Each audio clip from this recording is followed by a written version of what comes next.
Noticentro 1, CMI. Estalla grave crisis humanitaria por desplazados en Ituango, Antioquia. Ministerio de Defensa ordena aumento de pie de fuerza en Ituango.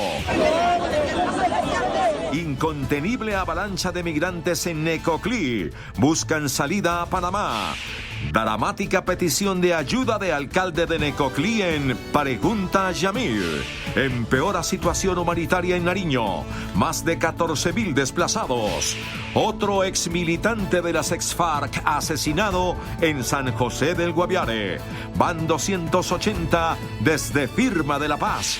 Crece violencia sexual en el país. 77 casos diarios se denuncian.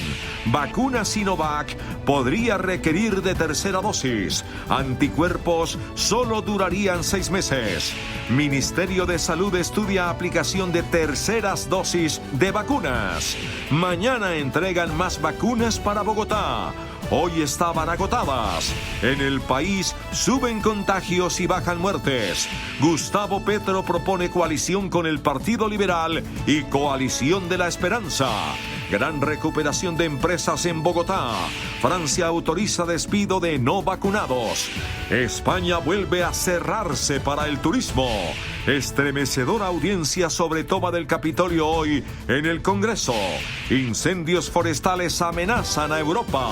Examante del rey Juan Carlos lo demanda por someterla a vigilancia ilegal. Con Claudia Palacios y Margarita Ortega. Buenas noches. Es crítica la situación en Ituango, municipio de Antioquia, por el desplazamiento de más de 4.000 personas debido a presiones de grupos armados ilegales. La situación se agrava aún más porque debido a las lluvias, las vías de acceso a la población están bloqueadas, lo que dificulta la llegada de ayuda. Hoy se cumplen 6 días del desplazamiento masivo de campesinos en el municipio de Ituango, Antioquia, y la cifra asciende a 4.041 personas que permanecen refugiadas en albergues. Aún no se atreven a regresar por temor a las amenazas de disidentes de las FARC. Urbano. Ya llevamos 4.041 desplazados, equivalente a 1.675 familias provenientes de 30 áreas de la zona rural del municipio. Algo no visto en Ituango en su historia. Desafortunadamente también la ola invernal no nos ha permitido que las ayudas humanitarias lleguen al municipio. La situación es tan crítica que 50 familias más tuvieron que salir desplazadas de Ituango hacia el municipio de Peque, uno de los más cercanos, pues allí ya no hay alimentos ni medicinas, no hay gas domiciliario ni tampoco gasolina. Se nos ha ido aumentando familias por Peque, por Vedea, que está más cerca a Peque, las familias han ido desplazándose hacia allá. Nosotros seguimos atendiendo a todas estas dos comunidades. La ONU tampoco ha podido llegar a la zona para hacer acompañamiento, pues el pueblo sigue incomunicado. Aseguran que no hay garantías para el retorno de los labriegos. Bueno, la situación se ha estado siguiendo por parte del PNUD, pero no solamente del PNUD, sino de todo el sistema de Naciones Unidas con preocupación por la situación. Hacía mucho tiempo no veíamos un desplazamiento de esta magnitud. El ejército en las últimas horas logró llevar en helicóptero algunas ayudas humanitarias, pero aún no son suficientes para abastecer a las más de 4.000 personas que sufren este desplazamiento. Esta noche el ministro de Defensa, Diego Molano, anunció un aumento de la fuerza pública en la zona rural de Ituango para garantizar el regreso de las familias desplazadas en esa región. Alias Camilo, quien asumió recientemente el mando del Frente 18 de las disidencias de las FARC, en reemplazo de alias Ramiro, herido en un bombardeo de la fuerza pública, es, según el ministro de Defensa, el responsable de las acciones violentas que generaron el desplazamiento masivo en Ituango. Que no le vamos a permitir que siga amedrentando y buscando generar temor y desplazamiento en esa zona. Nuestro ejército lo encontrará y desmantelará su organización. Por eso se ha expedido una recompensa por parte de la Gobernación de Antioquia para encontrar y capturar a esos cabecillas que buscan promover el miedo, el temor en esa zona. El ministro de Defensa también anunció un incremento de la fuerza pública en la zona rural de Ituango. 250 hombres adicionales de nuestras tropas del ejército lleguen a las veredas de Ituango y se den las garantías después del Consejo de Seguridad para que retorne la población en condiciones de dignidad, en condiciones de voluntariedad y por supuesto dando las garantías de seguridad que corresponden. El gobierno también ordenó el traslado de 44 toneladas de ayuda humanitaria para la población. Y por su parte, el presidente Iván Duque anunció que enviará en las próximas horas al ministro del Interior, Daniel Palacios, para buscar una solución a la crisis humanitaria de Ituango. El jefe de Estado aseguró que en la zona confluyen varios grupos armados que están siendo enfrentados por las Fuerzas Armadas. Durante un evento en el que se resaltó el desarrollo de las llamadas empresas BIC, beneficios e interés colectivo que desarrolla los proyectos de economía naranja, el presidente Iván Duque mostró su preocupación por el desplazamiento masivo en el municipio de Ituango y aseguró que el ministro del Interior, Daniel Palacios, viajará en las próximas horas para buscar una solución a la crisis humanitaria. Le he pedido al ministro del Interior, Daniel Palacios, que se desplace hacia Ituango, que esté allá también con el equipo de la séptima división del Ejército Nacional, acompañando también que muchas personas puedan regresar a sus casas, que lo puedan hacer sobre la base de tener una seguridad garantizada en los perímetros y al mismo tiempo seguir fortaleciendo la lucha contra las unidades criminales de grupos como los Caparros, el ELN, el Clan del Golfo. El jefe de Estado aseguró que el gobierno viene liderando proyectos productivos en la región, pese a los problemas de orden público en la zona. Ya venimos avanzando en un programa integral en la región del Bajo Cauca antioqueño, lo que tiene que ver con formalización de pequeños mineros en cadenas productivas. Allá tenemos una zona futuro. El gobierno llevará además soluciones integrales desde varias agencias para buscar el retorno de los campesinos de Ituango. Y también en Antioquia, en Necoclí, hay otra emergencia humanitaria, en este caso por una avalancha de migrantes sin precedentes, ciudadanos de diferentes países que buscan llegar a Estados Unidos y que están represados en el Urabá antioqueño. Estas son las imágenes que dimensionan la tragedia humanitaria que vive Necoclí, a orillas del Golfo de Urabá. Cada día llegan entre 600 y 700 migrantes que buscan el sueño de llegar a Estados Unidos. Vienen principalmente de África, Haití, Cuba y países asiáticos. Hoy están represados en las calles de este pueblo bananero. El cierre de la frontera con Panamá entre Sapsurro y La Miel hace que se conviertan en mercancía. Los coyotes, que en muchos casos los traen desde Ecuador, aprovechan para vender hasta en 3 veces el precio de los tiquetes que los lleva a Capurganá y de allí a Centroamérica. Aquí, en esta región, todo lo controla el Clan del Golfo, según denuncian los migrantes indocumentados, que lo único que quieren es seguir su viaje hacia el norte del continente. Y también hay otra crisis humanitaria, esta en Nariño, como consecuencia del desplazamiento de personas. Solo este año ha habido 27 eventos que obligaron a más de 6.000 familias a abandonar los territorios que habitaban. Las cifras del desplazamiento tras el acuerdo de paz son aterradoras, según la Consultoría para los Derechos Humanos y el Desplazamiento CODES. Lo que estamos viendo en Colombia es un incremento drástico de la crisis humanitaria en tiempos de un post-acuerdo de paz, que es lo lamentable. La situación más difícil se vive en el departamento de Nariño, donde la reconfiguración del conflicto y la lucha por las economías ilegales ha causado desplazamientos masivos en 27 municipios que han obligado a huir a 6.806 familias que afectan a 14.707 personas. Esto obedece claramente a esa disputa que se viene presentando entre los diferentes actores armados que hacen presencia tanto en la zona de cordillera como en el piedemonte y nuestra costa pacífica. Los municipios más afectados son Roberto Payán y Magüí Payán, donde se han registrado desde el 7 de mayo 17 eventos de desplazamiento masivo. Esto ha dejado como saldo que el municipio de Roberto Payán tenga la estruendosa cifra de 3.241 familias desplazadas y 8.476 personas desplazadas. De los desplazados, 5.037 son menores de edad, 6.890 mujeres y 6.362 hombres. Es el año más violento, el que más ha generado afectaciones. Según CODES, el primer semestre del 2021, Colombia ha vivido 90 eventos de desplazamiento masivo, representados en 194.000 personas que han tenido que abandonar sus regiones. Jason Sarmiento es ahora el excombatiente de las FARC número 280, asesinado desde la firma del acuerdo de paz en 2016. Este año han sido asesinados 31 firmantes de la paz. Cuando se encontraba en el barrio El Modelo del municipio de San José del Guaviare, en Guaviare, fue asesinado Jason Andrés Sarmiento, excombatiente de las FARC, que en 2016, cuando firmó el acuerdo de paz, tenía 16 años y que lideraba, ya como mayor de edad, varios proyectos productivos en la región como parte de su proceso de reincorporación. Con la muerte de Jason Sarmiento se eleva a 280 el número de excombatientes asesinados desde la firma del acuerdo de paz en 2016 y el número 31 asesinado en 2021. Estos asesinatos de excombatientes son un atentado contra la paz. están marcados por la estigmatización, por la intolerancia, por la negación de los acuerdos. El Partido Comunes pidió al presidente Iván Duque mayores medidas de seguridad para sus integrantes. Un informe de Naciones Unidas y de la Embajada de Estados Unidos advierte que el 69% de la explotación de oro de aluvión en Colombia es ilegal. Según el documento, el 69% de esta actividad no cuenta con los permisos técnicos y ambientales requeridos, ni se encuentra en proceso de tránsito a la legalidad. Esto es un gran reto en el que no solo deben trabajar el Ministerio de Minas y Energía o los organismos de seguridad. Esto requiere un trabajo interinstitucional. Además, el 52% de la búsqueda de oro se está haciendo en zonas en las que no se puede hacer minería por restricciones ambientales. La solución a los problemas de ilegalidad en Colombia pasa por la solución a los problemas de los territorios en términos de seguridad, estabilidad y competitividad. Según el informe, Colombia debe acelerar el proceso de formalización de esta actividad minera para que haya más controles y evitar posibles nexos con el crimen organizado internacional.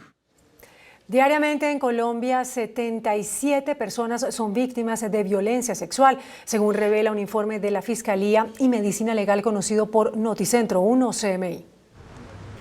De acuerdo con las cifras recopiladas por la Fiscalía, este año la entidad abrió investigación por 15.131 casos de violencia sexual, lo que representa que diariamente la entidad revisa 77 denuncias por este tipo de delitos. En cuanto a las investigaciones, según el informe, hay avance en 2.190 procesos, es decir, solo en el 14% de los casos reportados. Medicina Legal, entidad encargada de hacer las valoraciones cuando se registran este tipo de conductas, atendió a 6.945 mujeres y a 1.046 hombres víctimas. Por regiones, Bogotá, Antioquia, Valle del Cauca, Cundinamarca y Atlántico son las regiones donde más casos se han registrado en lo corrido del año.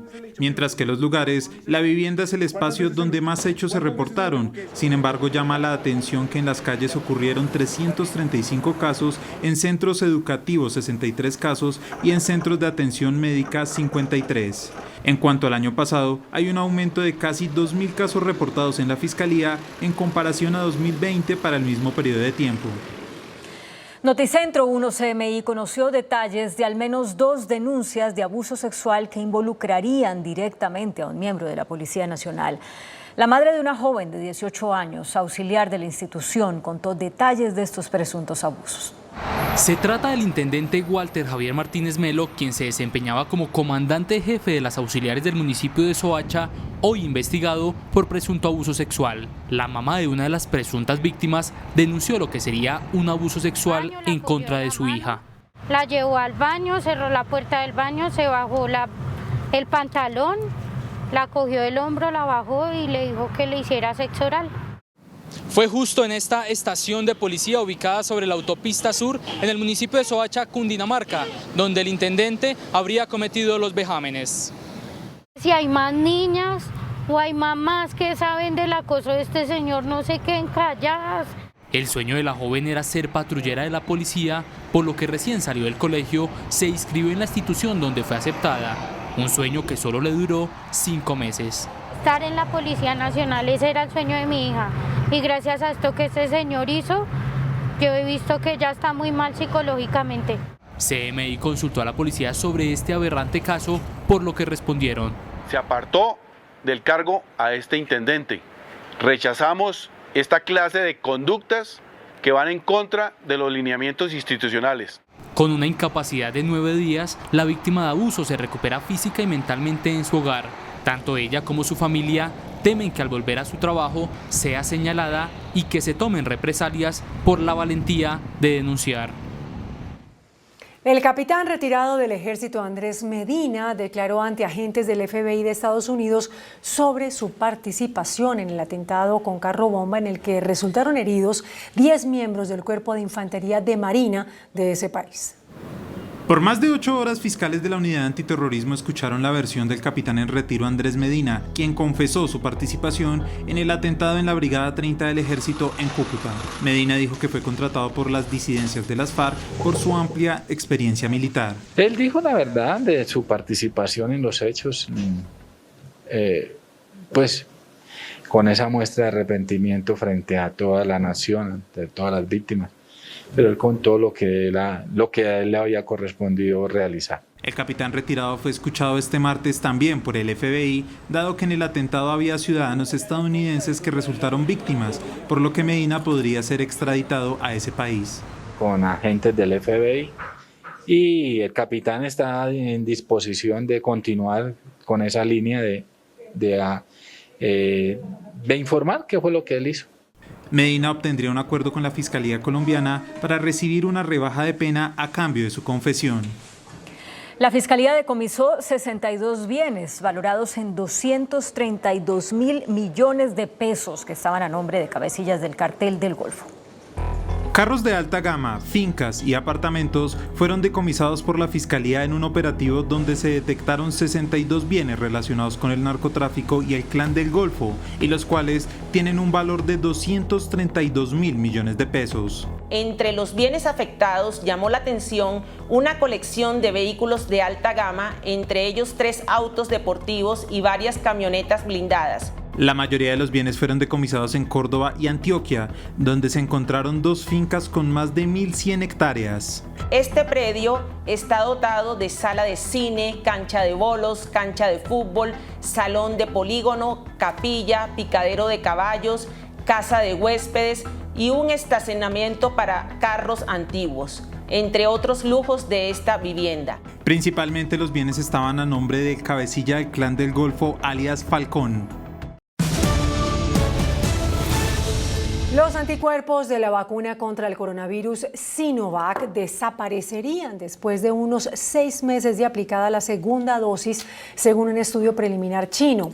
La investigación también concluyó que una tercera inyección del fármaco tuvo un fuerte efecto de refuerzo.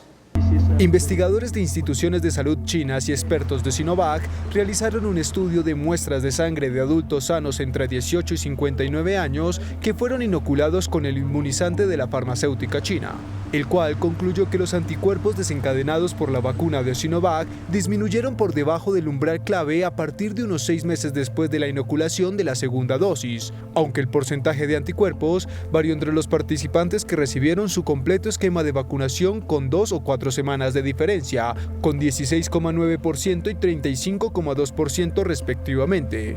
Mientras una tercera dosis, administrada con un intervalo de 6 a 8 meses después de la segunda dosis, provocó un fuerte aumento de la respuesta inmunitaria según este estudio preliminar.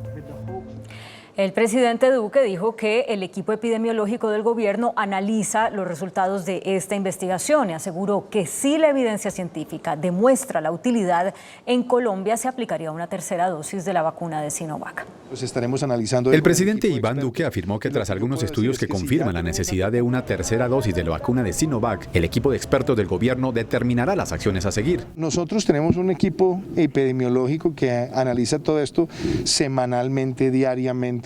Estamos en contacto con la OMS, con la Organización Panamericana de la Salud, y por si la evidencia científica nos muestra que después de cumplida la segunda dosis de Sinovac se requiere un refuerzo, pues nosotros por supuesto estaremos evaluando esa consideración. El primer mandatario reiteró que la evidencia científica y las recomendaciones de la OMS serán los principales argumentos para aplicar la tercera dosis de Sinovac. Todo lo que sirva para fortalecer y proteger vidas a partir de esa evidencia científica, nosotros siempre lo consideraremos. El gobierno monitorea los hallazgos científicos para tomar decisiones. Por su parte, el viceministro de Salud, Luis Alexander Moscoso, dijo que el país estudia la posibilidad de aplicar refuerzos de vacunas contra el COVID producidas por diferentes laboratorios. Tras conocerse que estudios internacionales sugieren la eventual necesidad de un refuerzo para quienes se han vacunado con la marca Sinovac, el viceministro de Salud, Luis Alexander Moscoso, informó a Noticentro 1 CMI que todas las posibilidades están bajo análisis. Hoy tenemos muchos estudios que se han hecho sobre terceras vacunas. Tenemos terceras vacunas con Pfizer, tenemos terceras vacunas con Sinovac y con otras farmacéuticas. Todos estos estudios y análisis y evidencia los estamos estudiando permanentemente, y si bien en este momento no se ha considerado una tercera dosis, pues lógicamente estamos estudiando la evidencia del mundo. Hasta el momento Colombia ha adquirido unas 14 millones de dosis de Sinovac y se han vacunado 7 millones de personas con esta marca. y tengan la seguridad y la tranquilidad los colombianos, que una vez tengamos la evidencia y si es de necesidad, pues lógicamente lo haremos, con esta y con otros biológicos. El Comité de Expertos en Vacunas alista un pronunciamiento en torno a lo que puede ser la posibilidad de una tercera dosis de la vacuna Sinovac. Juan Armando Rojas, Noticentro 1 CMI. Gremios médicos y especialistas en virus consideraron que es probable que la inmunización contra el coronavirus se tenga que volver frecuente, por lo cual advirtieron que puede haber insuficiencia de vacunas. Los especialistas en manejo de pandemias coinciden en que la vacunación contra el coronavirus se volverá frecuente. Sin embargo, en este momento difícilmente podría pensarse en la aplicación de una tercera dosis si se tiene en cuenta que todavía son escasas las vacunas. Estamos cortos de vacunas. Hay una grandísima, el 80% de los individuos de Colombia que están dentro del grupo de priorización deben vacunarse, no se han vacunado, no han recibido ni la primera ni la segunda. ¿Con qué intención pensamos en administrar una tercera vacuna? De acuerdo con la evolución del coronavirus, un refuerzo para las vacunas podría ser necesario. Se está evaluando constantemente la respuesta inmunológica a todas las vacunas, Pfizer, Janssen, Moderna, Sinovac. Se están observando resultados preliminares en donde se está advirtiendo que se debe contemplar la posibilidad de vacunar y de administrar una tercera dosis de estos componentes biológicos. Para algunos, incluso la vacuna de Janssen, que es de una sola aplicación, podría requerir a futuro un refuerzo. E inclusive para vacunas esas de monodosis o de única dosis también se están planteando bajo evidencia científica la posibilidad de aplicar una segunda dosis. Los científicos insistieron en que todas las vacunas son eficaces. Bogotá se quedó sin vacunas contra el COVID para primeras dosis. En la mañana de este martes se agotaron los biológicos de las distintas casas farmacéuticas en puntos habilitados por el distrito y en la CPS. Así se vieron algunos puntos de vacunación. Bogotá se quedó este martes sin biológicos para aplicar las primeras dosis. No hay en ningún lado y estamos a la espera porque está escaso. Madrugué, hice la fila y vea, me encuentro con esto de que no hay dosis. Las 20.000 disponibles se agotaron en las primeras horas. No tenemos más. Estamos, por supuesto, con toda la ilusión esperando que nos den las vacunas de Moderna que sabemos llegaron al territorio nacional. La Secretaría confirmó que quedan 400.000 vacunas, pero serán reservadas exclusivamente para segundas dosis. Queremos ser cuidadosos de no gastarnos esas vacunas en primeras dosis para que no nos vuelva a pasar lo que vivimos en semanas anteriores. El distrito continuará la vacunación de las mujeres embarazadas. La Presidencia de la República confirmó que mañana empezarán a ser distribuidas las dosis de la vacuna Moderna que llegaron recientemente al país. Fuentes de la Presidencia de la República le confirmaron a Noticentro 1 CMI que en las últimas horas el INVIMA recibió las certificaciones por parte del laboratorio de Moderna y autorizó la distribución de su vacuna. Son 3.5 millones de dosis que llegaron al país el pasado domingo como una donación del gobierno del presidente Joe Biden. Las dosis irán principalmente a los municipios de más de 100.000 habitantes, es decir, las principales ciudades del país, para continuar con el proceso de inmunización. Un importante porcentaje de biológicos se quedará en la capital de la República para garantizar los procesos de vacunación masiva que anunciaron las autoridades del distrito. En el mes de agosto se espera la llegada de por lo menos 6 millones de dosis de distintas farmacéuticas que servirán para la apertura de la vacunación generalizada sin ningún tipo de agendamiento. Mientras tanto, en algunas de las principales ciudades del país escasean las vacunas contra el COVID para primeras dosis. Según la Secretaría de Salud de Medellín, hoy no hay vacunas para primeras dosis sin citas agendadas y solo quedan biológicos para segunda aplicación. Se han agotado las primeras dosis en la ciudad. La red de IPS vacunadoras cuentan con algunas existencias, pero solo a través del agendamiento, es decir, suspendemos toda la vacunación de primeras dosis a todas las personas que no cuenten con una cita previa. Se espera que este miércoles lleguen aproximadamente 400.000 vacunas de Moderna a la ciudad para reanudar las primeras dosis sin cita. Las primeras dosis de vacunas contra el COVID-19 se agotaron en el Valle del Cauca, excepto para mujeres con 12 semanas de embarazo, 40 días después del parto y menores de 17 años con comorbilidades. No tenemos vacuna, ni suficiente vacuna en Cali para responderle a toda la demanda y a la solicitud de nuestra población. ¿Qué hay disponible en este momento en Cali? Tenemos vacuna de Pfizer para mujeres embarazadas y jóvenes de 12 a 17 años con comorbilidades. Actualmente el departamento cuenta únicamente con segundas dosis de Sinovac y AstraZeneca.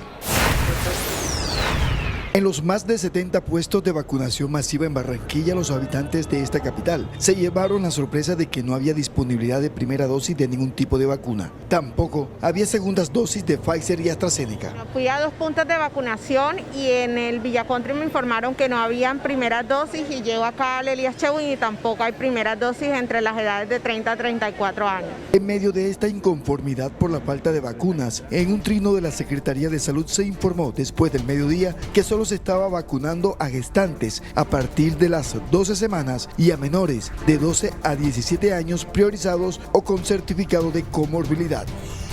Los nuevos contagios diarios por COVID-19 superaron los 11.000. Las muertes por el virus siguen a la baja en el conteo diario. Aumentan los contagios y bajan las muertes por COVID-19 en Colombia. Este martes el Ministerio de Salud confirmó otras 11.426 infecciones, registradas en su mayoría en la capital del país, en el Valle y en Antioquia. Los casos activos siguen a la baja, en este momento 87.933. Las personas que han contraído COVID-19, 4.747.775. Las muertes también siguen bajando, 300 confirmadas este martes. El total de fallecidos en Colombia, 119.482. Los recuperados aumentaron con otros 21.000 para un total de 4.526.917. Y vamos con las cifras de los últimos 4 días, el comportamiento de la pandemia. 24 de julio, 11.064 casos, 350 muertes. 25 de julio, 11.048 contagios, 330 muertes. Ayer, 8.503 contagios, 314 muertes. Hoy, 11.426 contagios y 300 muertes. Tras el fallo de una tutela, hoy fueron suspendidas las clases presenciales en la ciudad de Cali. Una acción de tutela instaurada por el Sindicato de Maestros del Valle suspendió las clases presenciales para 15.000 estudiantes en Cali, luego de asegurar que no existen las garantías de bioseguridad para el retorno a las aulas. Los profesores van a seguir por ahora trabajando de forma virtual y nosotros como Secretaría vamos a revisar y a clarificarle a la jueza que nosotros tenemos todas las medidas de bioseguridad. Entre tanto, la ministra de Educación, María Victoria Angulo, aseguró durante un recorrido por el Valle del Cauca que las clases en al menos 8 regiones del país ya fueron restablecidas de acuerdo a lo planeado por cada alcaldía. En el Valle del Cauca, más de 123.000 alumnos seguirán con clases presenciales en 109 colegios. La Superintendencia de Salud anunció la liquidación de otra EPS. La razón, mala prestación de servicios y crisis financiera. La Superintendencia de Salud informó que por la crítica situación financiera y el incumplimiento de indicadores que ponen en riesgo la vida y la salud de sus más de 1.5 millones de afiliados, se ordenó la liquidación de la EPS Comparta. Se trata de una entidad que atiende principalmente a los usuarios de bajos recursos en al menos 12 departamentos del oriente y centro del país. La liquidación de Comparta se suma a las ya intervenidas Confacundi, Confamiliar Cartagena y Ambuc. En rendición de cuentas, el superintendente de Salud anunció controles más estrictos. Por la demora en la asignación de citas médicas, por la demora en las citas de medicina especializada, por la no entrega de medicamentos. O sea que las quejas son una opción para que los usuarios hagan valer sus derechos en salud. La superintendencia también reportó la intervención de 7 hospitales durante la pandemia. Por mal servicio se han recibido más de 920.000 quejas. La Corte Constitucional advirtió a las EPS que no pueden obstaculizar la prestación de los servicios de salud a sus afiliados en mora. Según la Corte, las EPS no pueden obstruir el derecho a la salud de los usuarios que resultan morosos. El pronunciamiento lo hicieron al resolver una tutela de un usuario de Comeva a quien le negaron el traslado a otra EPS debido a que debía 6 meses de cotizaciones desde el año 2012. El gremio de estas empresas compartió el fallo. Escoger una EPS o escoger cambiarse de EPS no puede estar condicionado o restringido por razones administrativas o económicas como el no pago de la contribución. Aunque las EPS pueden suspender la afiliación de los usuarios morosos, la Corte advierte que un aspecto económico no puede constituir una barrera para el goce efectivo del derecho a la salud. Este fallo fue remitido a la Superintendencia de Salud para que analicen si habrá algún tipo de sanción o correctivo contra Comeva, la EPS involucrada en esta decisión. Ana María Cuesta, Noticentro 1 CMI. En entrevista con Noticentro 1 CMI, el candidato presidencial Gustavo Petro propuso hacer una coalición con el Partido Liberal y la Coalición de la Esperanza para escoger a un candidato único para las elecciones del año entrante.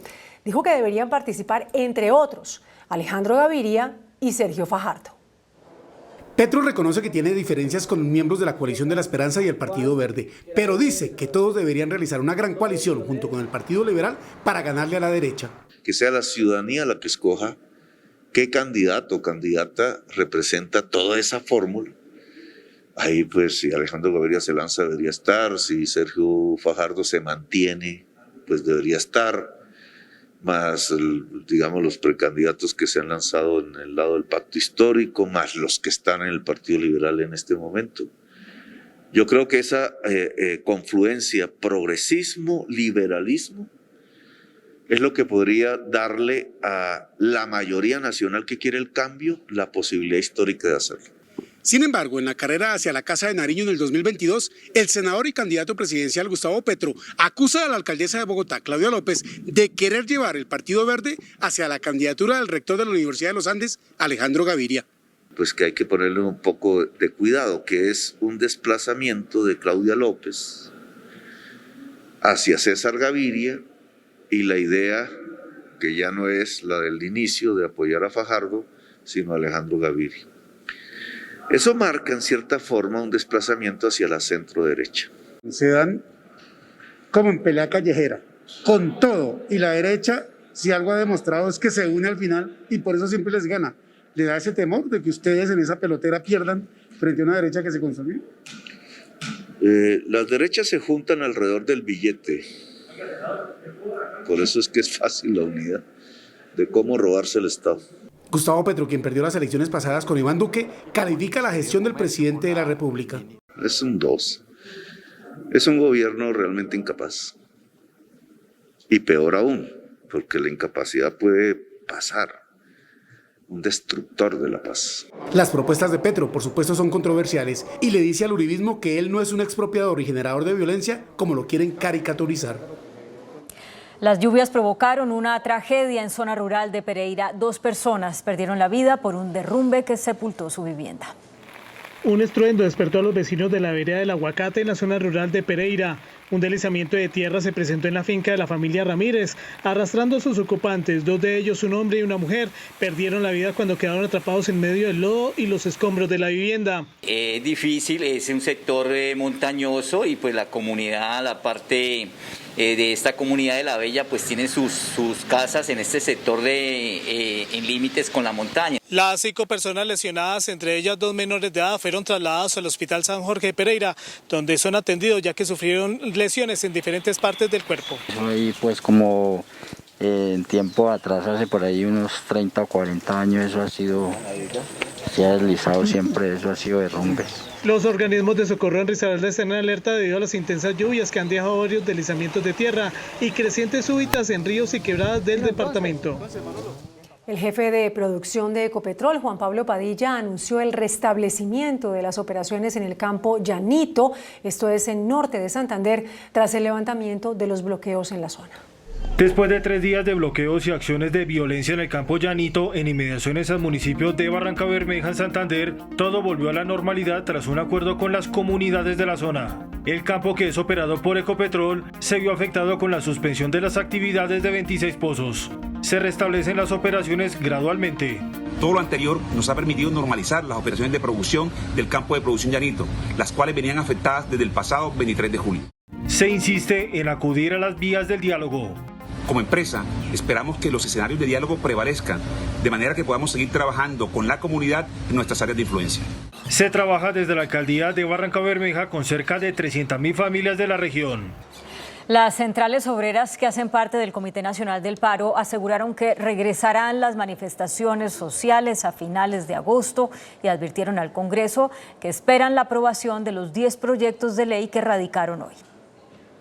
Ante las secretarías de Senado y Cámara de Representantes, los miembros del Comité de Paro, acompañados por congresistas de la oposición, radicaron 10 proyectos de ley. Vamos a estar pendientes en tiempo real de todo el trámite que exija cada uno de los proyectos de ley y vamos a montar un software que permita que todos los ciudadanos en tiempo real puedan saber cuál es la posición de cada uno de los 376 congresistas sobre los proyectos de ley que hoy hemos radicado. No acumular más frustraciones, sería mantener esa deuda que ha estado reclamando la gente en las calles. Dijeron que de no ser aprobados, habrá manifestaciones en la calle. Para finales de agosto tendremos una movilización nacional en apoyo a los 10 proyectos de ley que presentó el Comité Nacional de Paro hoy. Aunque expresaron su optimismo porque el Congreso le dé el visto bueno al clamor popular expresado en estos proyectos de ley, según ellos. La Corte Constitucional admitió una demanda contra la Ley de Trabajo en Casa. La demanda contra la norma que le permite a los empleados de los sectores públicos y privado ejercer sus funciones en sus domicilios cuando situaciones excepcionales lo ameriten, fue presentada por el abogado Juan Sebastián Ramírez. En criterio del jurista, la nueva ley modifica aspectos del derecho fundamental al trabajo y por ello debió tramitarse como una ley estatutaria. La votación del proyecto del Plan de Rescate Social de Bogotá quedó aplazada para mañana. El Consejo está reacio a aprobar los recursos por 1,1 billones de pesos para cubrir el déficit de Transmilenio. Aseguran que el ultimátum del distrito sobre la parálisis en la operación es un chantaje para presionar la corporación.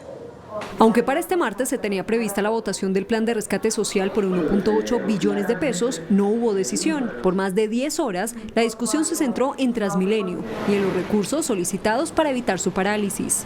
La señora alcaldesa, en un acto bajo, rastrero y mezquino, está chantajeando a esta corporación. Porque hasta ahorita le dicen al Consejo de Bogotá que va a dejar de operar el sistema de transporte público dentro de un mes. ¿Y ahora la responsabilidad del Consejo de Bogotá? No. Pese a las críticas, la administración insistió en la urgencia de aprobar los recursos, pues solo quedan 153.000 millones de pesos para cubrir la operación hasta el mes de agosto.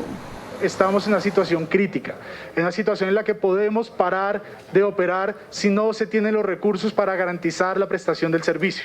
No tiene más recursos que pelaron la olla. Esa es la respuesta que me dio el secretario de Hacienda a mí como ponente de este proyecto. La crítica de los concejales radica en que el proyecto se presentó como un plan de rescate social, pero más del 60% de los recursos son para salvar el sistema masivo. No es un rescate social y económico, sino un rescate provisional a Transmilenio. Yo considero que se debió haber pasado en otro proyecto y si se pasara dentro del mismo, que se mencionara cuando se introdujo el plan de rescate social. El déficit de Transmilenio asciende a 2.4 billones de pesos. El gobierno nacional ya dijo que asumirá el 50% y este consejo tendrá plazo hasta el próximo viernes para aprobar los recursos restantes. Con el apoyo del gobierno nacional, Cambio Radical se quedó con la presidencia de la Comisión Primera del Senado, que por acuerdos políticos le correspondía al partido de la U. El partido del ex vicepresidente Germán Vargas Lleras también preside la Comisión Primera de la Cámara.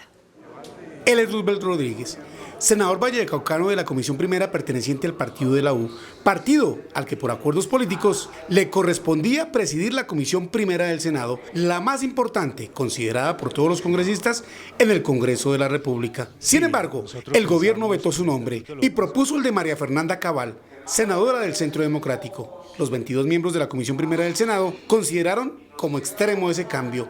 Por eso eligieron una tercería, Germán Barón Cotrino, quien ya fue presidente de esa comisión, miembro de Cambio Radical, el partido del ex vicepresidente Germán Vargas Lleras, que así las cosas se queda con la presidencia de las dos comisiones primeras, la de la Cámara, en cabeza del congresista huilense Julio César Triana, y la del Senado, en cabeza de Germán Barón Cotrino. Con la presentación formal por parte del ministro de Hacienda, José Manuel Restrepo, las comisiones terceras del Senado y de la Cámara de Representantes comenzaron la discusión del proyecto de reforma tributaria con el que se busca recaudar 15,2 billones de pesos. El gobierno tiene como objetivo que la reforma genere empleo. A todos nos convocan propósitos comunes: empleo, más empleo, crecimiento económico, inversión. Como estaba previsto en la presentación del proyecto de inversión social o reforma tributaria, la oposición enfiló baterías contra el gobierno nacional. Una reforma que solamente aspira a recaudar 15.2 billones y destinar a gasto social solamente 7.8, por Dios. No puede tenerse, como se ha tenido en el pasado en este Congreso, la palabra del gobierno como la última palabra. Es la primera, es la palabra de arranque para una conversación profunda y prolija. No queremos ir al Ministerio de Hacienda con rodilleras. El debate se reduce a encerrarnos en unos salones donde no tiene acceso la prensa para poder hacer las triquiñuelas de siempre. Le pido, señor ministro, que se hagan aquí en el Congreso de la República. De esa manera, el Congreso empezó en serio la discusión de la reforma tributaria. El gobierno y los propietarios de almacenes La 14 buscan alternativas para salvar la empresa que genera 2.500 empleos directos. El gerente de la compañía, Luis Pérez, asegura que pese al pedido de liquidación, no descarta un salvavidas. El presidente Iván Duque aseguró que la prioridad es salvar los más de 2.500 empleos directos que generan las tiendas La 14. Sus activos podrían ser parte de la solución. Ellos tienen hoy activos suficientes para poder responder a créditos de largo plazo. Lo que necesitamos obviamente es que los análisis se hagan no de manera subjetiva, sino objetiva, y que podamos lograr que a través del sistema de bancos de primero y segundo piso públicos podamos también ayudar a que esta empresa tan importante pues pueda preservar el empleo. El gerente de la compañía, Luis Pérez, reiteró su disposición para salvar la empresa y por eso busca alternativas con Bancoldex. Hemos reiniciado un contacto con Bancoldex, que ha sido el medio que vemos con el gobierno como el más óptimo y el más expedito para enfrentar la coyuntura que venimos atravesando y solucionarla. En los próximos días continuarán las reuniones. El ministro de Hacienda, José Manuel Restrepo, anunció la primera emisión de bonos verdes. Es por 2 billones de pesos. Se destinarán a financiar proyectos ambientales. El gobierno tiene listo el marco de referencia que da vía libre a la primera emisión de bonos verdes en moneda local y que tendrá como objetivo buscar financiamiento a proyectos de desarrollo, pero con impacto positivo al medio ambiente. La operación se realizará en el tercer trimestre del año para inversiones a un portafolio de 27 proyectos por 2 billones de pesos. Colombia demuestra una vez más el compromiso que hemos venido teniendo por el desarrollo sostenible, por ese compromiso con temas como la gestión y el aprovechamiento del agua. Las líneas estratégicas radican en proyectos de saneamiento básico, transporte limpio, energías renovables y economía circular. Con esto seríamos el segundo país en América Latina en emitir bonos verdes soberanos una vez se haga el proceso de emisión. Pero seríamos el primero en América Latina en hacerlo en moneda local. Colombia avanza en el cumplimiento de las metas de reducción de la huella de carbono.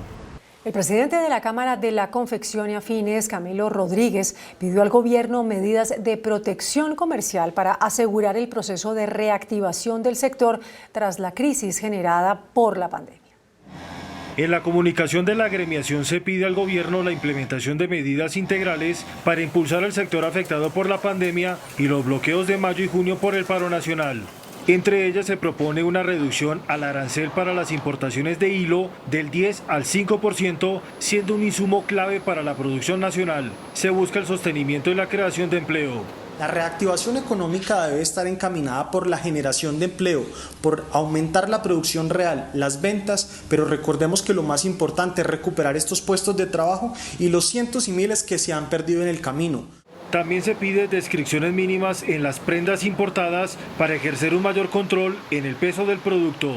Para que esto también nos ayude a contrarrestar el flagelo del contrabando, que no es más que la pérdida de puestos de trabajo en nuestro país. Las peticiones del gremio ya reposan en el Ministerio de Comercio, que tendrá la última palabra. La ministra de Transporte, Ángela María Orozco, anunció la aprobación de recursos por 4,8 billones de pesos para inversiones en proyectos viales en Colombia. Se trata del documento COMPES aprobado por el Gobierno Nacional y que fija la hoja de ruta para las inversiones de vías en el país. Son 4.8 billones de pesos para financiar 132 nuevos proyectos que estarán a cargo del Instituto Nacional de Vías bajo el programa Vías para la Conexión de Territorios. Se intervendrán 1.900 kilómetros, de los cuales 510 kilómetros son vías nacionales, 364 regionales y 750 rurales. Con este proyecto beneficiaremos a más de 7.7 millones de colombianos, cerrando brechas regionales, facilitando la comercialización de productos de los pequeños agricultores y reduciendo tiempos de desplazamiento y logrando mayores eficiencias en la logística de transporte. También se contemplan recursos para la red férrea inactiva, que representa 278 kilómetros en tramos como Facatativá-La Mesa en Cundinamarca y Manizales-Villa María-Chinchiná, además de Salento, Armenia-Montenegro-Quimbaya en el eje cafetero. Para la reactivación económica, para el crecimiento sostenible y para la conexión de los territorios. Se beneficiarán 18 departamentos del territorio nacional. El índice de capitalización de la bolsa, que mide el comportamiento de las 20 principales acciones, cerró a la baja. El índice selectivo MSCI Colcap de la Bolsa de Valores de Colombia bajó 0,53% a 1.249 puntos. La acción de Valsimesa fue la que más subió, con una valorización de 35,56% a 6.100 pesos. La acción preferencial de Avianca fue la que más bajó, con una pérdida de 10,65% a 235 pesos. La acción más negociada de la jornada fue la de Preferencial Bancolombia, al movilizar más de 19.000 millones de pesos, con una variación positiva de 0,35% a 28.400 pesos. El presidente de la Cámara de Comercio de Bogotá, Nicolás Uribe, aseguró que el 60% de las empresas de la capital se han logrado recuperar luego de la pandemia y agregó que la apertura total ayudará a la reactivación económica de la ciudad. El presidente de la Cámara de Comercio de Bogotá, Nicolás Uribe, aseguró que pese a las restricciones por la pandemia al inicio de año y las manifestaciones de los últimos meses, el tejido empresarial de Bogotá empieza a mostrar un importante signo de recuperación. Arrancando el año teníamos 120.000 unidades productivas menos que las del 2019. De esas 120.000 hemos recuperado cerca de 70.000 y todavía tenemos 50.000 por detrás. Vamos a terminar diciembre 31 con una cifra muy similar a la que terminamos el año 2019. Nicolás Uribe se mostró confiado en la reactivación plena de la economía en la capital del país. El dólar cerró al alza. Indicadores económicos en Noticentro 1 CMI. La tasa representativa del mercado, que regirá para mañana miércoles, será de 3.918 pesos con 49 centavos. Los profesionales del cambio compran la divisa en promedio entre 1.750 pesos y la venden entre 1.800 pesos. Un euro cuesta 4.646 pesos con 50 centavos. La libra de café en Nueva York se cotizó a $2 con un centavo.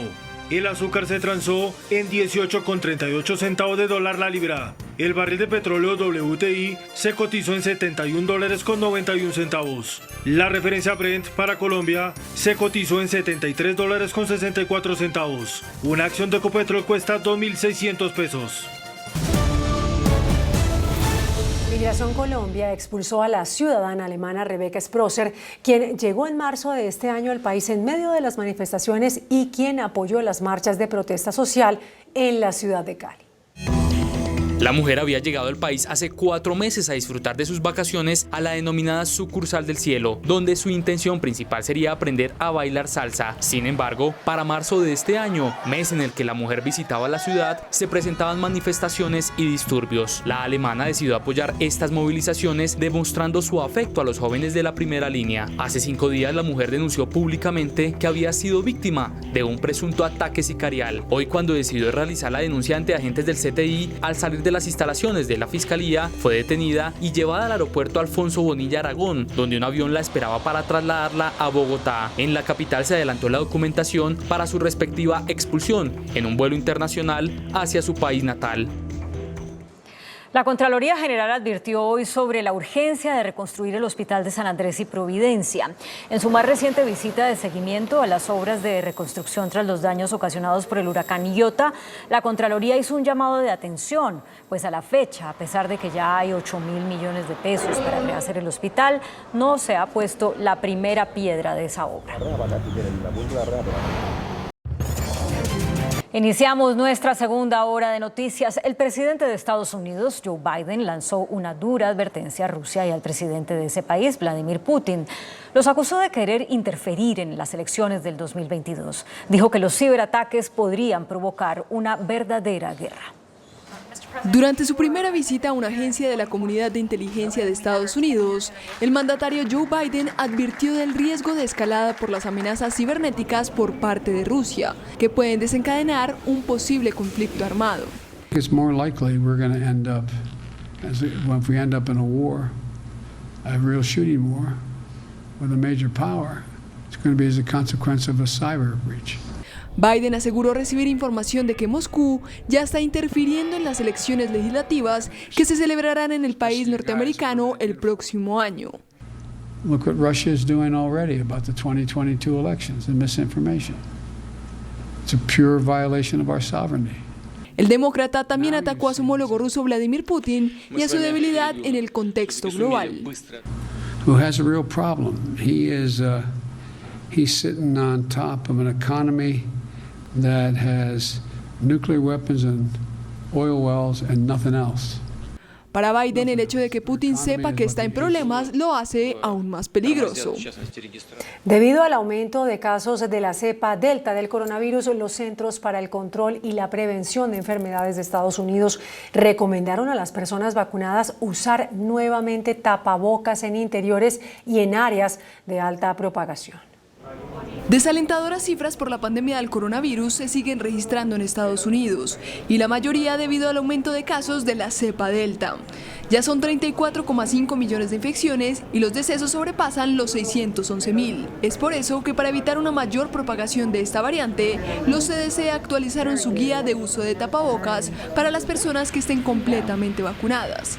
A pesar de que la autoridad sanitaria había levantado el requerimiento de utilizar mascarillas en espacios al aire libre, ahora piden a esta población portar el tapabocas en interiores y en zonas que registren alta transmisión del COVID-19, que incluye cerca de la mitad de todos los condados.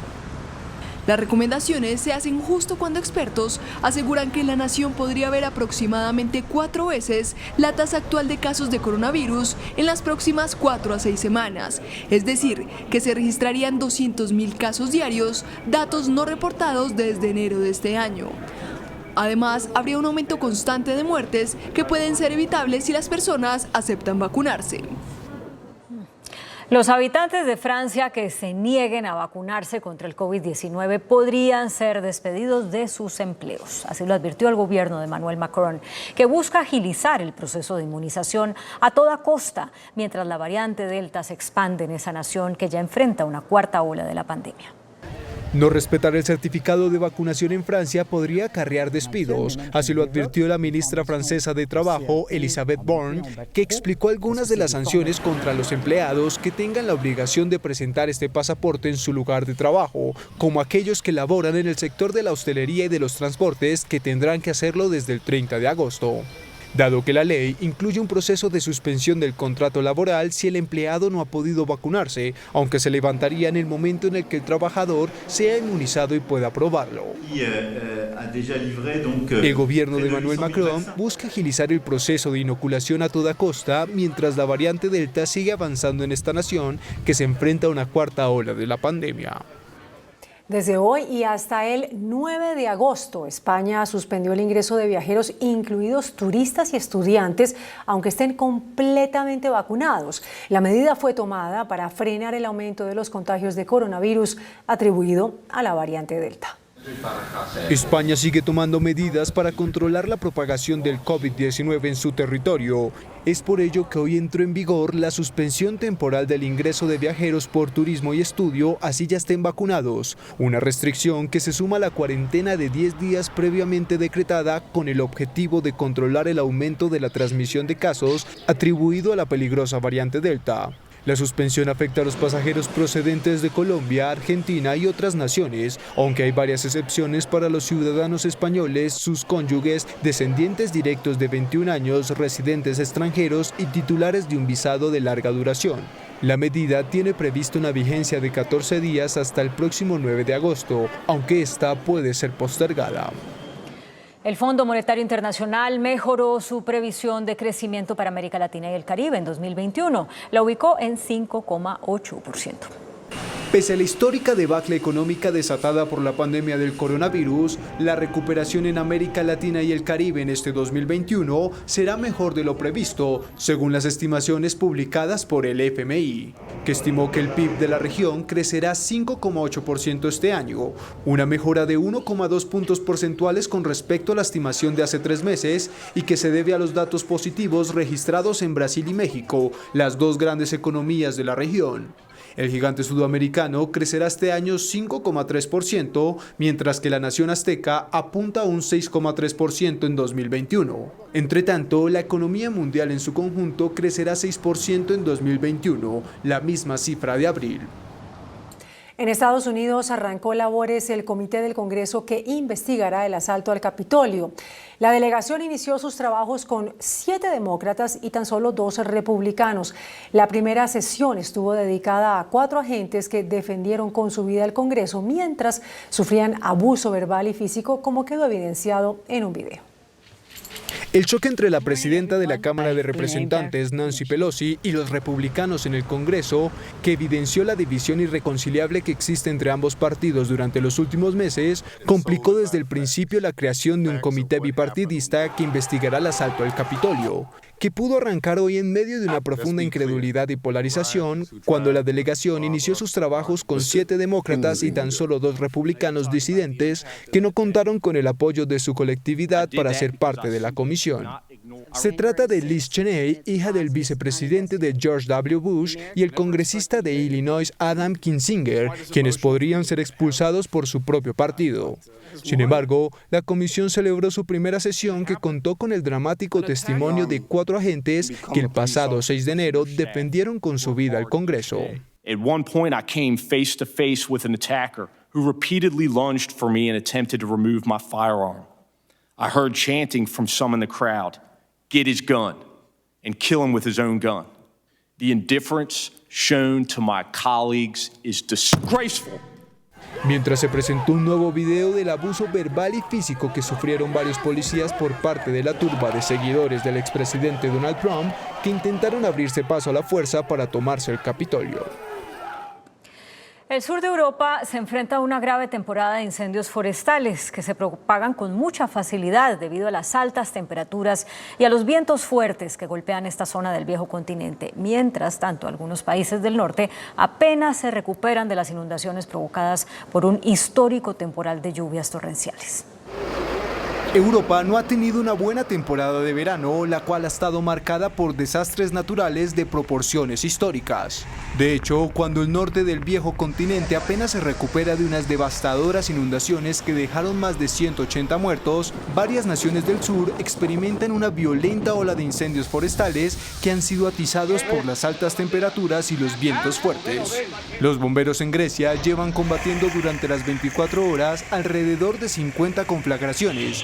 Italia también ha sido afectada y solo en la isla de Cerdeña más de 4.000 hectáreas han sido devastadas, y en la región española de Cataluña los incendios han arrasado con más de 2.600 hectáreas, 70 veces más terreno quemado que el año pasado. La Policía Nacional de Haití anunció el arresto de Jean Leguel Civil, quien fue el coordinador de seguridad del presidente Jovenel Moïse antes de su asesinato el 7 de julio.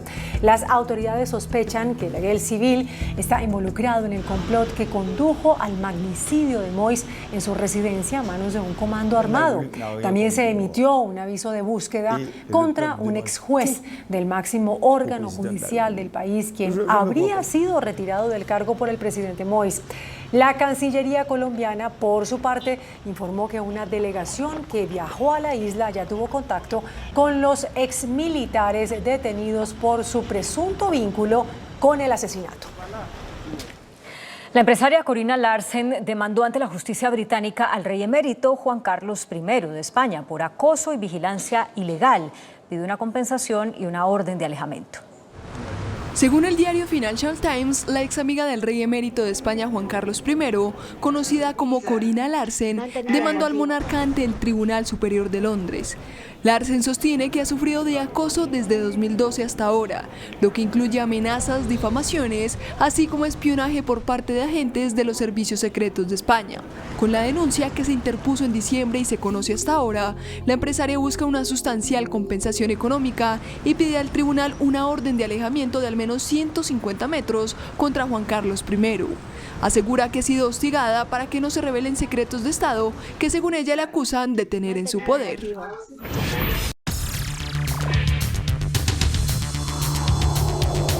Muy buenas noches.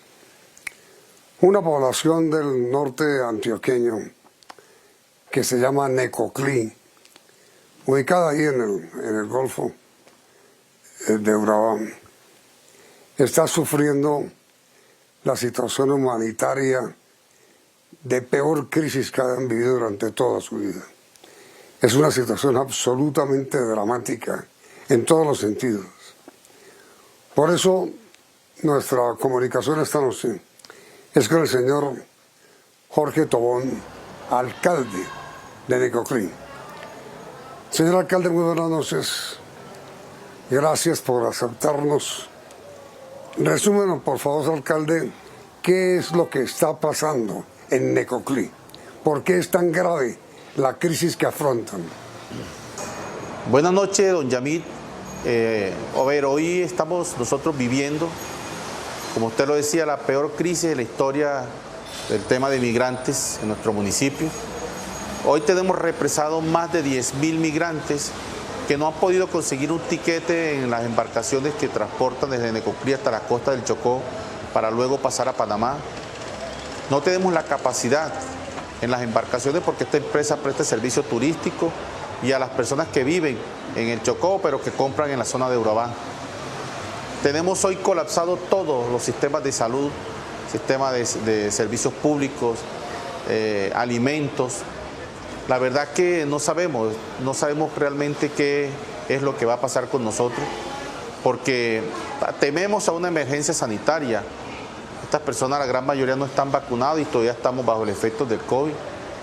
Hemos hecho un esfuerzo grande para sostener la gente en tema de salubridad, pero cada día están llegando más de 800 migrantes diarios a nuestro municipio. No hay una sola habitación en el pueblo para atender. Ya ellos se están ubicando en las calles, en los parques, en diferentes partes, en las playas, porque no hay una sola habitación. La gente está mandando a desocupar a los pobladores, los locales, los apartamentos, las casas para arrendárselas, porque obviamente se está generando una economía. Y hoy la moneda que se está moviendo en Necoclí es el dólar. Entonces estamos preocupados porque si esto sigue así, ¿hasta dónde vamos a llegar? Hoy son 10.000, mañana serán 20.000, 30.000, porque tenemos conocimiento de que vienen en tránsito de Chile hasta Colombia más de 30.000 migrantes. Y si no buscamos la forma de cómo pasar estos migrantes hasta las costas del Chocó para que sigan su tránsito, se nos van a seguir represando en nuestro municipio. ¡Qué barbaridad!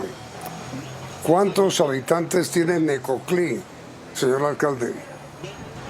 Nosotros por todo el casco urbano y rural somos 65.000 y en el casco urbano somos 22.000 habitantes. Más 10.000 que tenemos hoy con migrantes seríamos 32.000 habitantes que tiene el casco urbano. No nos da la capacidad para poder atender a toda esta población. ¿Y por qué estos migrantes han escogido a Necoclí? ¿Por qué? Porque Necoclí es el punto más cercano hacia Capurganá, hacia el municipio de Acandí. Capurganá es corregimiento de Acandí. Y de ahí, en una hora y media, ya están en costas de Chocó. Y de Chocó pasan por el tapón del Darién hacia Panamá y ahí siguen hasta Centroamérica hasta llegar a Estados Unidos. Entonces Necoclí es un municipio tranquilo, municipio, la gente le agrada por la ubicación, por los lugares que tiene. Entonces ya ellos llegaron. La gente los atiende bien, con respeto, no hay maltrato. Entonces eso obviamente favorece para que el migrante llegue y obviamente en busca de ese tiquete que los lleve hacia las costas del Chocó. Vienen este grupo esta población migrante viene fundamentalmente de Haití. La gran mayoría vienen de Haití, por ahí el 70% de esta población son haitianos y le sigue de África, más directamente de Senegal y del Congo. Qué barbaridad. ¿Y cómo llegan desde el Senegal y el Congo hasta Necoclí? ¿Cómo llegan? A ver, ellos nos han comentado de que hay una ruta que es obligatorio que ellos la crucen para poder permitir la entrada a Estados Unidos. Y desde sus países de origen deben viajar hasta las costas de Chile. De Chile pasan a Brasil, de Brasil pasan a Ecuador, de Ecuador pasan a Colombia, de Colombia pasan a Panamá y cogen todo Centroamérica hasta llegar a Estados Unidos.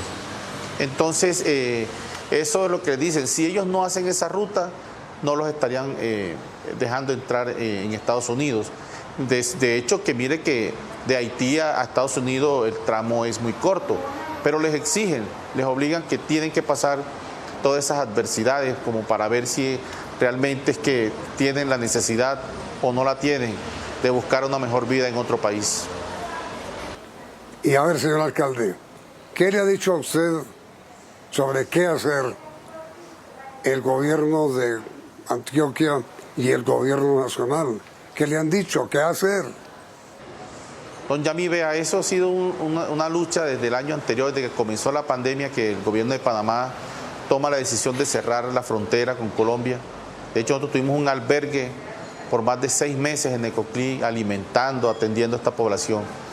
Ellos no, básicamente escuchan. Nosotros le hemos oficiado a la Cancillería, al Ministerio del Interior, a Migración Colombia, a todas las entidades encargadas, al NUR, Derechos Humanos, a todos les hemos oficiado informándoles lo que está pasando en el territorio.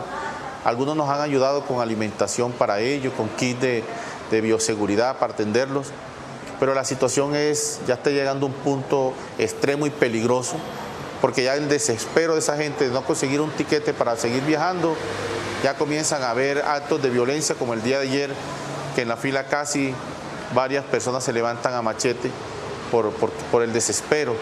Entonces estamos esperando respuesta. Antier nos mandaron una carta de presidencia donde nos informaron que este jueves y este viernes va a estar el ministro del Interior en el municipio de Necoclí, mirando y observando realmente qué es lo que está pasando en el territorio. Por eso que yo les he dicho, vayan. Una cosa es mirarlo desde Bogotá o mirarlo por los medios de comunicación, y otra cosa es vivir lo que está pasando en Necoclí.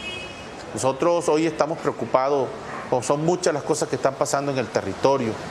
Hay prostitución, hay drogadicción, hay una cantidad de factores que sé que muy seguramente nos van a quedar en nuestro territorio, y ese es el temor que tenemos, porque la verdad que está desbordado. Nosotros jamás pensamos que podíamos llegar a este punto extremo, y el temor es que si no le prestamos atención a esto lo más pronto posible, el punto va a llegar ya a un tema de seguridad, porque ese es el temor que tenemos. Hoy hicimos un consejo de seguridad con la policía, el ejército, todo, para mirar este caso con mucha detención, porque es peligroso, la verdad que es peligroso. Usted donde quiera que va, en los barrios, en las casas, lo que ve por donde quiera que mira es puro migrante. Por todas partes hay migrantes. De hecho, ya no nos dicen ni siquiera Necoclí, sino Neco Haití.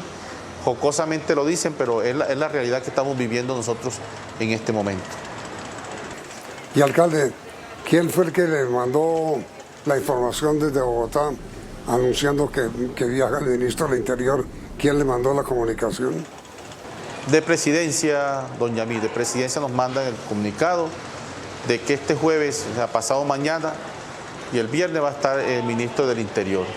Ya tenemos todo, inclusive ya está la avanzada del ministro en el municipio, y esperando que él llegue a ver, para que puedan analizar y mirar realmente lo que está pasando. Nosotros, ¿qué le estamos pidiendo al gobierno nacional? Porque esto es un problema de Estado, que Migración Colombia monte un puesto en Necoclí para que directamente atienda a esta población. Segundo, que me le dé un salvoconducto como lo hacían antes de la pandemia. Ellos le daban un salvoconducto desde que entraban en Nariño hasta que pasaban por el Chocó, un salvoconducto por 9 días, y que también nos generen un documento COMPES donde podamos tener recursos para atender a esta población, porque obviamente los recursos de un municipio de esta categoría como somos nosotros no nos alcanza para atender una población que no es de nosotros y que no es nuestra responsabilidad tampoco. Qué barbaridad. Pues lamentamos muchísimo esta situación de calamidad humanitaria que está viviendo su ciudad y usted mismo como máxima autoridad en esa localidad, señor alcalde. Y cuente con nosotros en lo que podamos ayudarle y en que podamos servirle.